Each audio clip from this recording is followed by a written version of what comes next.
Jamal Finkley, Black Tree TV, straight from Decatur. Where's Greater? Marlon and known each other a minute. I live in Pasadena, where's Greener? Yeah, Which Decatur? So I'm from Decatur, Georgia. Georgia. But then, you know, where Jay and I lived for years was Pasadena, next to Terry and Rebecca. Yep, yeah. Terry and Rebecca, when Jay and I weren't doing well in life, we were doing this after we lost a baby. You know who put us back together? Terry and Rebecca.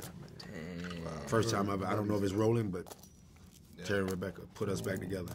Terry actually said, "Man, you can't leave that girl." He grabbed me so hard. Oh, dude, I love this. I love it. That's a true story.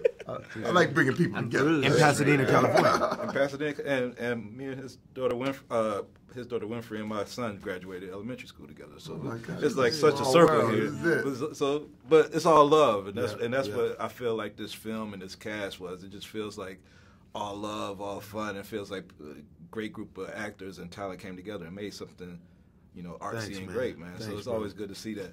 But there's some funny elements of this movie that I want to like tap into you guys about. Like the character Cassius like spends a real low amount on gas. I want to know like what did he put? Your hardest 40, time. 45? Like what's the lowest amount of gas you had to put in your tank? Like yeah, I got a story. It's not involving gas though. But when we first moved out, I went broke after the NFL. And we were out in California and we were trying to make it happen. And I had just had another baby. I had 5 total. We had 3 at the time. And there was pizza night, but we couldn't afford pizza. So what I did is got flour, yeast, spaghetti sauce, and a little bit of cheese, like a little small pack of mozzarella. Wow. And we made one pizza because I wanted, oh man, I get choked up thinking about it. Have it. I said, this is a pizza night.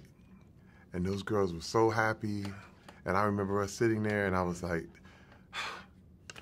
man, I'm getting choked up. No, man. you should be, bro. I'm sorry. It was so special. It was so like. When was Father's Day, when you bro? made it. 2 days Yeah, I know. Yeah. Oh my I know. God. I'm like, oh, I get emotional. But it was dope. That's dope. Amazing because I made it, and I said they're gonna have this experience no matter what.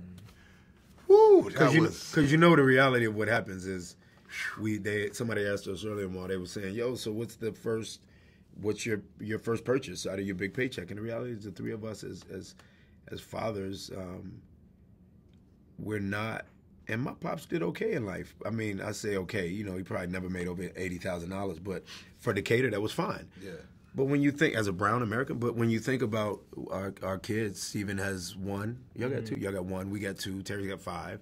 And now a grandkid. Yes. The reality is these kids are being raised with, we actually can't say that we can't afford whatever they want. Yeah. We can kind of afford whatever they want. Yeah. So it's hard to not get choked up when you remember those moments where you're like, that was a moment I couldn't afford anything they wanted. Yeah. And that's kind of great because they need that groundedness, man. This is a generation where they grow up doing this. They know how to move. Oh, this is what they do. Yeah. They work your phone better than you can work your phone. So those moments for Terry, those are real moments, bro. I think that's why we connected to Boots. I went there. We connected to Boots because he was of the generation that was trying to figure life out, and he put that in the movie. Mm-hmm. His trying to figure outness, he put in the movie. And we were like, yeah, I'll rock with that. Now, Steve, I know a lot of us have had to use the white voice at one time or another, but has that been something for you? You use the white voice, Mo? I mean, you know, I call like, hey, you know. Yeah. You know what you say. You need that good customer service sometimes. Dude, customer service, I know that one. Yeah.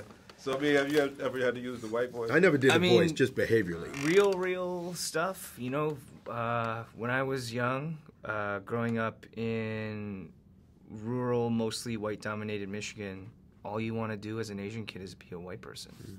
You know, so yeah, like I remember I told this story one time where all I wanted was storage, because I'd go up to my friend's house and my friend Tony, and I'd be like, hey, let's play your games, and he's like, oh, it's in storage. And I'm like, what the fuck is storage? We have all our shit in our house, and they're like, no, we have another place where we put our stuff, and I'm like, I want that. Wow. I just wanted things that they had. Whatever they had. Yeah, I just want access to put in another place. And, you know, it's like dumb stuff. Or, like, I wanted to go on vacation and bring back a photo of me with my family and my dogs. Like, I wanted so bad that image. The extra. Mm-hmm. And you grow up and you figure it out. We can talk forever. I know. This is good.